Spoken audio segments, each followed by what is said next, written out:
Hello everyone, this is nutritionist सपना और आज हम बात करने वाले हैं अपने थर्ड पिलर के बारे में, which is the stress management, which is our emotional health. The amount of stress, both physical and emotional, that people face in today's life is so much more than that what it used to be a few years ago. कुछ लोग इन बातों को, कुछ लोग इन emotions के बारे में बात कर लेते हैं और खाली हो जाते हैं, but many of them just bottle them up. Emotions like anger, fear, insecurities, jealousies, ये सारे इमोशन, ये सारे नेगेटिव इमोशन जब बहुत लंबे वक्त के से हमारे साथ चलते हैं तो ये हमारे इम्यून को वीक कर देते हैं and then eventually we fall sick. So आज चले now let's take a closer look and find out how our emotional health, how our bad emotional health impacts our physical health. कुछ changes तो आपने बिल्कुल महसूस किए होंगे. जब आप बहुत स्ट्रेस्ड आउट होते हैं तो आपकी ब्रेथ शॉर्ट हो जाती है, आपकी हार्ट बीट इंक्रीज हो जाती है. उसके अलावा आप देखेंगे कि आपका नेक एंड शोल्डर का मसल बहुत स्टिफ हो गया है, आपके नॉर्मल मसल्स में बहुत ज़्यादा टाइटनिंग आ जाती है. ये इमीडिएट इफेक्ट्स हैं जो हमारी बॉडी में आते हैं. लॉन्ग रन में अगर हम बात करें तो ये जो स्ट्रेस है ये सबसे ज़्यादा हमारे हार्मोन्स को इम्बैलेंस करता है, specially the issues like PCOS या थायराइड. एक छोटा सा एग्जांपल मैं आपको देती हूँ.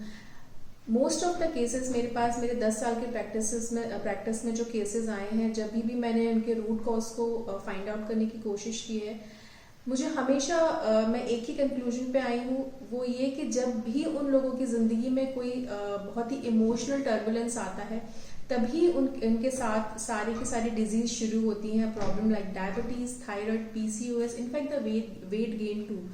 So it means our body, our emotional health has a direct impact on our physical health. So emotional health खराब होती है तो हमारे हार्मोन इम्बैलेंस हो जाते हैं. नेक्स्ट हार्मोन कॉर्टिसोल हार्मोन है. कॉर्टिसोल हार्मोन के बारे में मैं अपने पहले वीडियो में भी बात कर चुकी हूँ. ये एक स्ट्रेस हार्मोन है जो हमारी बॉडी को स्ट्रेस के साथ कोप अप करने में हेल्प करता है. सो अगर आपका इमोशनल हेल्थ डिस्टर्ब रहता है तो ये कॉर्टिसोल हार्मोन्स के लेवल हमेशा बहुत ज़्यादा हाई रहते हैं. And this cortisol hormone is also responsible for the accumulation of fat in our body. इसके अलावा अगर इमोशनल हेल्थ आपका खराब है तो आपका डाइजेशन भी खराब होगा. जब आप बहुत ज़्यादा स्ट्रेस में रहते हैं तो आप हंगर के साथ एक सही जजमेंट नहीं कर पाते हैं. या तो आप बहुत ज़्यादा खाते हैं या आप बिल्कुल नहीं खाते हैं, या तो आप स्ट्रेस ईटिंग या बिंज ईटिंग करते हैं, या आप खाना बिल्कुल छोड़ देते हैं. सो जो बॉडी जो सिग्नल देती है रिलेटेड टू द हंगर, ये डिस्टर्ब हो जाते हैं अगर आपका ब्रेन सही सिग्नल हमारी गट तक नहीं दे रहा है. Brain, if your brain is disturbed and बहुत ज़्यादा थॉट्स के साथ में वो जूझ रहा है तो वो सही एंजाइम रिलीज करने का सिग्नल हमारे गट तक नहीं पहुंचाएगा और उसी की वजह से हमारा डाइजेशन वीक रहेगा. अगली चीज जो होती है, हमारी इम्यूनिटी वीक होती है. गट हेल्थ अगर अच्छा होगा तभी हमारा इम्यून सिस्टम अच्छा होगा. हमारा गट हेल्थ तभी अच्छा होगा जब हमारा ब्रेन हेल्थ अच्छा होगा. बहुत छोटी सी बात है, हर एक थॉट, अगर मैं आपसे कहूँ कि जब भी आप गुस्से में होते हैं तो वो एक स्पेशल फीलिंग आप कहाँ फील करते हैं? एक स्पेशल पर्टिकुलर ऑर्गन में तो फील नहीं करते हैं. It is not in our heart, it is not in our brain, it is all over the body. हमारे बॉडी का हर सेल उस इमोशन को फील करता है, वाइब्रेट करता है और एब्जॉर्व करता है.